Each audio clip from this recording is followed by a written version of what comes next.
What Deus Ex Machina has occurred in your real life? I've had a bunch. Best worst was when I fried a piece of very expensive equipment at the university. I think it was in the neighborhood of 5-10k. It happened in the lab. I was literally sitting there shaking my head trying to figure out where I'd get the money to pay for it when a guy was walking by with the lab instructor and his long coat somehow got tangled in the device and yanked it off the table, smashing it on the ground. IT was him. I get little money related ones all the time that tend to cancel each other out. Getting a raise right before a monthly bill goes up is the most common one. One time I had some trouble with my car that set me back about $500 and I was really going to be struggling for the next few months. But then in the mail I got a check for a class action lawsuit I wasn't even aware of for $450. This is my family curse. If you have extra money, then there's a reason, so don't freaking spend it. Trust me. Had a calculus final in college I terrified of. During the test, there was a small fire in the building and we were evacuated for about half of our allotted test time. When we returned, the professor said that we only had to do half the questions. I picked out the ones I was confident with. I passed the final and the course. Some man of action decided starting a fire was better than failing the exam. Good thinking. I guess this counts as my life. I was shotgun in a friend's car and he was speeding. A cop lit up behind us, and we said some bad words in unison. Before we had a chance to pull over, a truck in front of us went off the road into a ditch. It wasn't pretty. The cop broke off to go help and we just kept going, emotionally conflicted. I had a similar one, although less exciting. Got pulled over for speeding. Cop takes my license and registration, spends a few minutes doing cop stuff back at his car, then returns. I got called away to handle an accident. Consider this your verbal warning. Bye. Sent my mom flowers for her December birthday. Entered the wrong house number. Typo, but only found out the night before when the delivery service sent an email that such address does not exist. They would hold the delivery for recipient to pick up. Crap. Messed up her 75th birthday gift. Called her to explain the situation. Turns out she and dad had left town for 2 days on a whim, and it was below freezing. The flower delivery would have been dropped on the porch. The plants would have all died. So instead of dead plants, mom got a blooming bouquet a day later. That wasn't a Deus Ex Machina. It was someone editing the timeline. I was living in a new city, unemployment benefits were running out, and I had no job prospects beyond minimum wage type jobs. A college acquaintance who was living in the same city and knew I was looking for work but who I didn't otherwise talk to regularly sent me an email out of the blue with a job posting attached. Too bad this job is another major city 3 hours away. You'd be perfect for it. I thought about just deleting the email, but since I was running out of options, I looked at the job posting a bit more closely. Turns out my friend had misread the job posting. Applications had to be sent to the organization's HQ in another city, but the actual job was in the city where I was living. I applied, got the job, and was there for 4 years. When I was a little kid, my grandpa was watching me, took me out to a park or something. He mentioned to me that a trail down at the base of the park led all the way back to his house offhandedly, but it was like a 15-minute drive, so that's probably a long walk. He's a little slower mentally since a car accident he had when my dad was a young adult. So when I, the dumb kid, went okay, I'll go that way and meet you back home, and ran off. It took him too long to realize what was going on and he couldn't stop me. I got turned around, ended up in the middle of the town he lived in. No idea where I was, nothing looked familiar. I just kept walking, hoping I would find my way back to his house, and then it started raining. So obviously it seems like everything's getting worse and worse, but I was passing by a little handmade furniture store just as the rain started, and the owner came out to pull everything inside. He turns to me, asks how I'm doing, just being friendly. I was old enough to know about not talking to strangers, but not quite old enough to realize it's okay in an emergency. But I was upset enough that I just started unloading everything that just happened. Turns out, the shop owner knew who I was. He went a few towns over to the church that my mom worked at. He had the directory right there, pulled up her name, and called to explain everything while I sat inside with a juice box. That series of coincidences is the only reason dumb little me wasn't lost all day, or worse. I couldn't enroll for my classes because I hadn't paid off my bursar. I received a phone call from the dean of my college saying that she and the faculty had worried about me, and they had pooled together $750 to make sure I would enroll and graduate the following semester. That was why I decided to return to the same school for my graduate work. I really want to know why at college this was, because the dean deserves some kind of recognition in my opinion. I'm so glad they did that for you, and it shows that they really cared about you and your education. They had a fundraiser for you, and that's really special.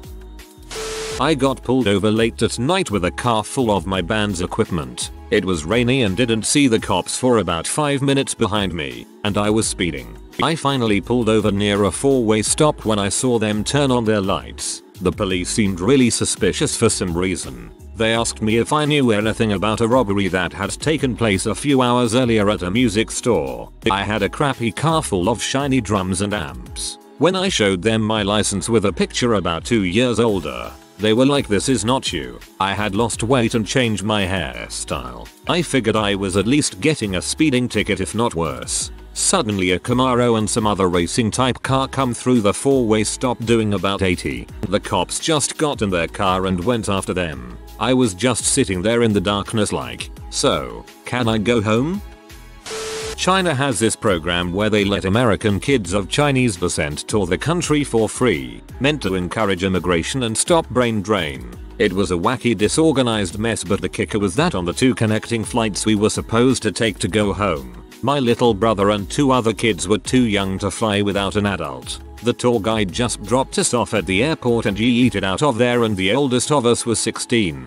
Us 9 or so kids freaked as most of us are. Didn't know Chinese B. Didn't know anyone in China willing to buy 2 airplane tickets to America to accompany us home. C. Our flight was very soon because the tour bus was stuck in traffic. And D. If we missed the flight, we had no idea where we would stay or do. And by some sheer goddamn miracle that came with asking random people about their flights, we found someone in this dingy local airport that had the same flight to Hong Kong and then to Newark as us. The relief I felt at not being stuck in China with no money and no adults was probably the greatest in my life.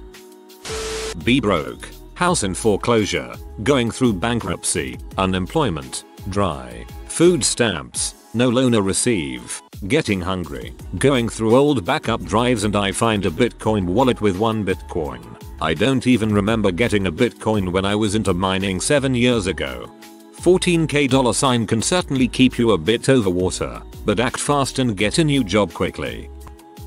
After my ex-husband and I lost our jobs, I started applying to colleges. I was accepted to a technical school for surgical technology, but I had to be put on a wait list for that summer. After some unfortunate events transpired, I forgot about going to college entirely just so I could try to sustain myself after my ex and I broke up. I had to get a full-time job taking calls for a hospital medical record facility and it was horrible. Around last March, I decided I was tired of my crappy job and was at my breaking point, so I called the college to see if I could reapply. The advisor told me that the waiting list was for that coming summer and not the one previous, so I just had to get my financial aid in order and show up in June. I'll be graduating with my technical diploma this August.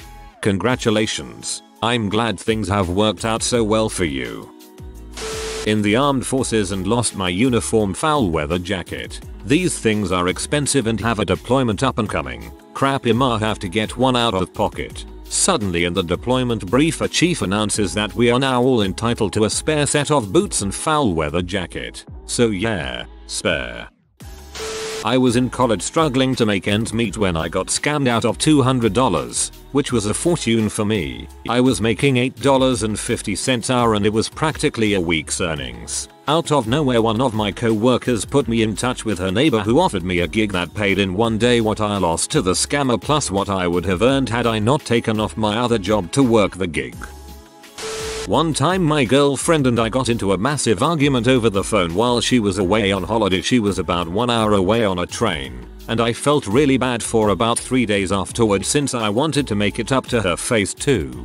face, but I had no way of reaching her. I'm underage and don't have a driving license yet, and I was too embarrassed to ask my parents to drive me. I could remember that she had told me she was visiting a small town in southern Britain, though I couldn't remember exactly where she was. So, me being me, an idiot, I emptied my wallet and found that I had enough money for a one-way ticket to Guildford, the one town that I thought sounded vaguely familiar. I had a plan that I was going to take a train up there, meet her, make up, and then go back to my town with her and her family. So, I got on the train to Guildford and stepped out the station, unsure of where to go. I prayed to the gods and did the good ol' I dip do, doggy did a poo blah blah blah, and ended up pointing right. I followed the road for about 5 minutes until I spotted a familiar car on the side of the road, her father's, and, lo and behold, I saw her sitting in the front seat staring at me like she'd seen a ghost. After talking to her for a bit, we managed to make up, but that's when she mentioned something that threw me off the hook. Apparently, she and her father were actually visiting Guildford for a brief shopping trip and were actually staying in another town about 1 hour away. What's even more coincidental was the fact that as I found the car, she and her dad were actually just about to leave and were only still there since her dad was going to the bathroom. After her dad came back, I told him what had happened, and we all ended up in complete shock at the utter coincidence that had transpired. In the end, he gave me enough money for a train ticket back and gave me a clip on the ear, metaphorically of course, while telling me how stupid and lucky I had been. My girlfriend and I have split up since, but it has become somewhat of an inside joke as to how stupidly lucky I was. I was 11 and at my grandparents' farm, and we were done work for the day. I remembered that there was bird skeleton out in the woods close to where I helped my grandpa collect some wood earlier, so I started making my way into the woods to go check it out. I never found the skeleton again, but I got preoccupied playing explorer and had made it to the unsafe part of the woods. It was unsafe due to there being so many little ravines and crevasses you could fall into. There was one that was probably 30 feet deep and 10 feet wide. Not guaranteed to kill me if I fell, but would if I hit my head on something. A log had fallen across it and I knew I had to cross that log, or I would never be a great explorer. I was grabbing onto some hanging vines and thin branches from the canopy as I started down the log. Eventually I got to the part of the log where there was no branches to grab onto, and my foot slipped and I fell. As I was preparing for impact, I fell into a sort of hammock, where the thin roots of trees on one side of the crevasse had caught the roots of trees on the other side about halfway down. I said my prayers extra hard that night. Oh, and now I'm having Bridge to Terabithia flashbacks, so thanks for that. Not me, but my friend. He went abroad to work. His boss didn't pay him and he hadn't had any money since he invested in that work. Out of the blue, his friend says that he has some cash and will try his luck with a scratch ticket. You scratch and hope to get money immediately, unlike the lottery, and buys one for my friend also. So both of them try their luck and my friend pulls $300, just enough to get him back to the country. He said that his life was saved that day. On one icy Minnesota day, I slid through an intersection because black ice. Like a Detroit ballet, other cars slid through near me after seeing my error. A little too close for comfort, but no one collided. It was magical, and after we all stopped, we all made our way to work that frosty morning. There's nothing quite like spinning round and round in the middle of a 4-lane highway, coming to rest facing the wrong way with an oncoming semi, only to gracefully fishtail your way around and start on again in the right direction in the nick of time. I don't like the freeway anymore. Source: MN driver for over 2 decades.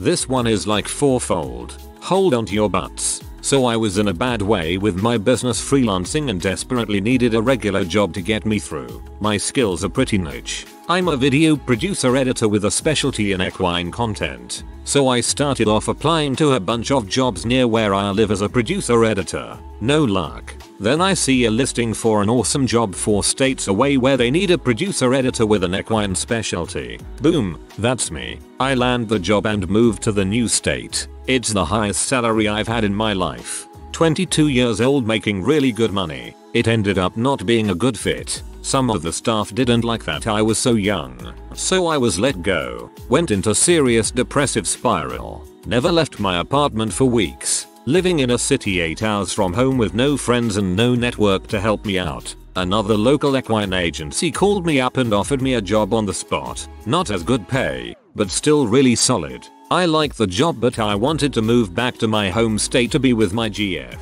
We were doing long distance while I was working the new job, so I try to start putting away money for moving back when I get a call from my home city to produce their tourism video campaign for 2018.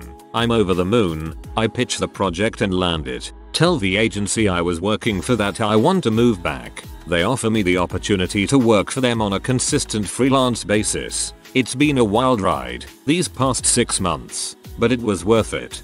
Hold on to your butts. It's so cold in my house I was actually sitting on my hands, palms up, while reading this. So this is my Deus Ex Machina.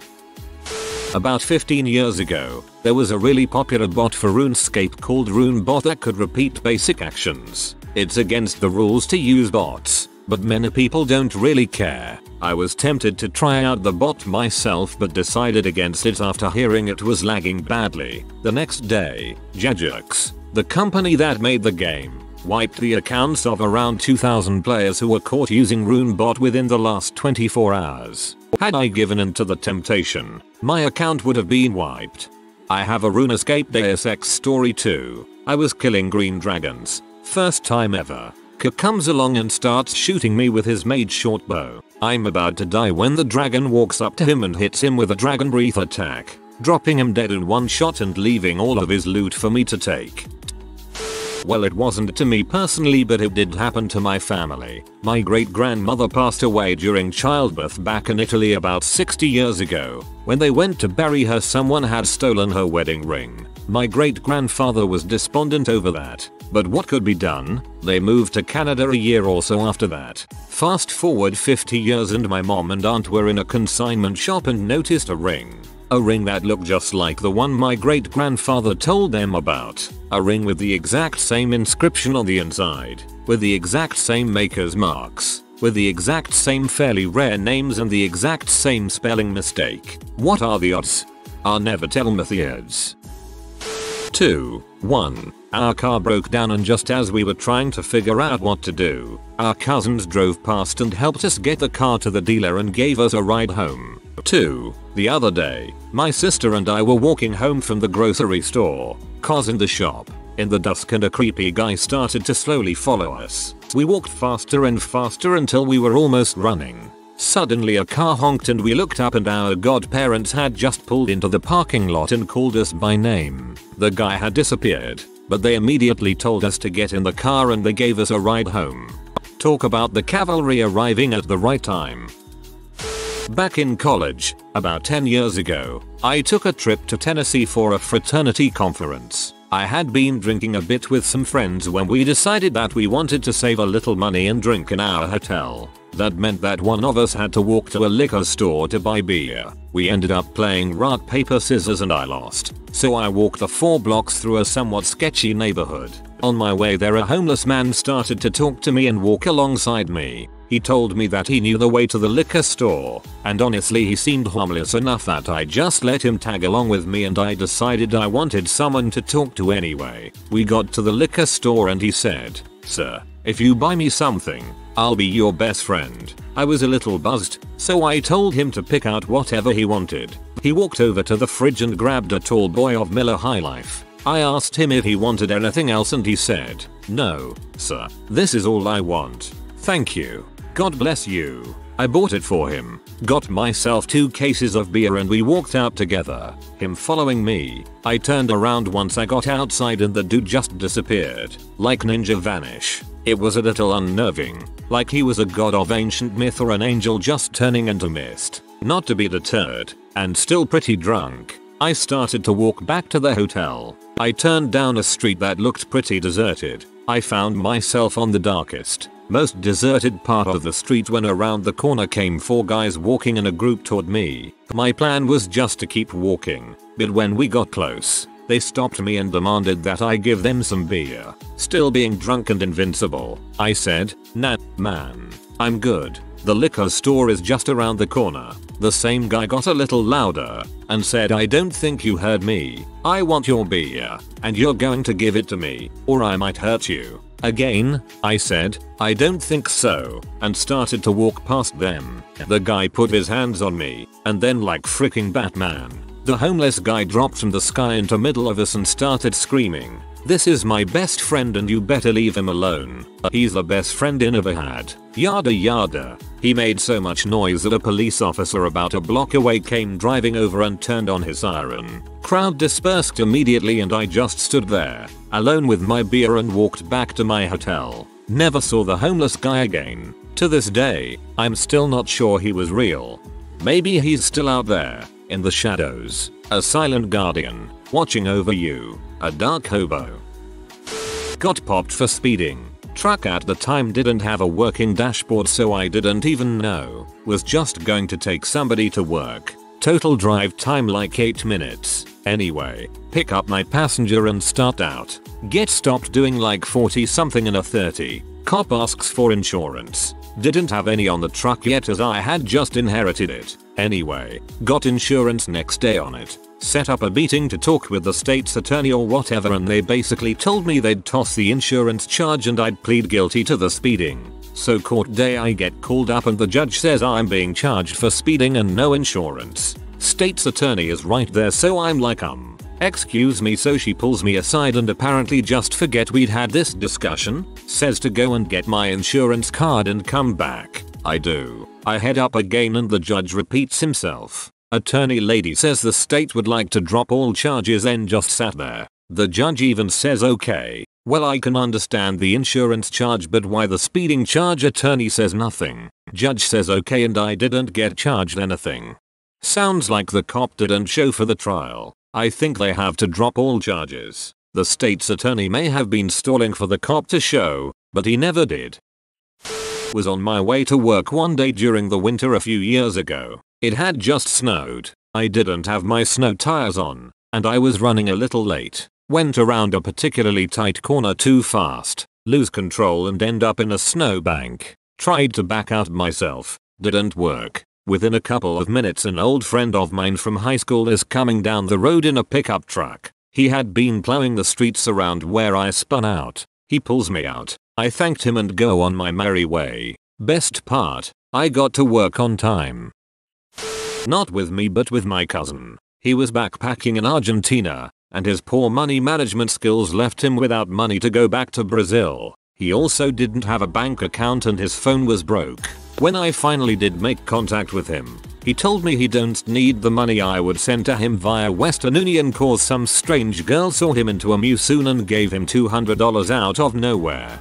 Or, he earned $200 giving handies to tourists in the men's room of the museum for $5 a toss. One night, I had promised to call my mom but didn't really feel like it. I did anyway because I knew I'd feel guilty if I didn't. When she answered, she was crying. I asked her what was wrong, and she admitted, I might have taken a lot of pills. Her mental health is shaky and this wasn't the first or last time. I told her I was calling 911. By the time they got there, she was unconscious and wasn't able to be revived for several hours. But, thankfully, she was okay. Got diagnosed bipolar. Turns out lithium is amazing. Got back in school. Got a dream job in a dream place. Not sure it's Deus Ex Machina but it feels bizarre going from my life falling apart to crap being in line. It's like I wandered into a parallel world where my life was not falling apart a year ago. That's Deus Ex Medicina. Working at a movie theater I get free tickets, even to other theaters as long as they are part of the same chain. However, I wanted to see a special one-day event showing of the UK Watch movie so I bought tickets for myself and a friend. The day before we get a bad storm that is predicted to last through the entire weekend. Neither friend nor I want to drive through it, so we stay home and I cancel my tickets. The next morning I see the weather is fine. I try to buy tickets online but can't get the website to load. I try to call the theater I work at and ask them to call to have tickets reserved for me, but my call wouldn't go through. I start driving the 45 minutes to this other theater, and not even 15 minutes into the drive it starts raining almost so hard my windshield wipers can't keep up. I get to the theater, Park, and while waiting in line find out the showing is sold out. I ask them if they would be opening up a second auditorium so they can sell more tickets. Usually has to be arranged ahead of time, but exceptions do happen. But this was not the case. Bummed, I start walking back to my car in the rain, accepting that I'm driving back home white knuckling the entire way. As I get to my car, a 20-something guy called out to me, "Dude, hey dude. Going to see Yokai Watch?" Me. I was planning on it, but they are sold out. I hope you have your ticket. Dude, I do. I actually have a second one and don't want to wait in line to get it refunded. Do you still want to see it? So I got to go see Yokai Watch for free. And it gets better. I collect ticket stubs. Haven't missed one in at least 8 years now. But the guy who had these tickets had them on his phone. We could have gone back in line and had them printed out, but as this guy was already doing me a huge favor, I didn't want to ask for him to wait to get seated. As we sit down and get comfy, he says, "Dude, oh, just a heads up. A friend of mine will be joining us." His friend comes by a minute later and puts a ticket stub in her purse. At the end of the movie, the three of us chat and I mention that I collect movie ticket stubs. I asked for the movie ticket stub and she gave it to me, as she was going to just throw it away after the show anyway. I feel like the unaddressed question is, why was everyone so excited to see Yokai Watch? If you are new to the channel, you can subscribe. I publish new videos every day. Until then, check another video.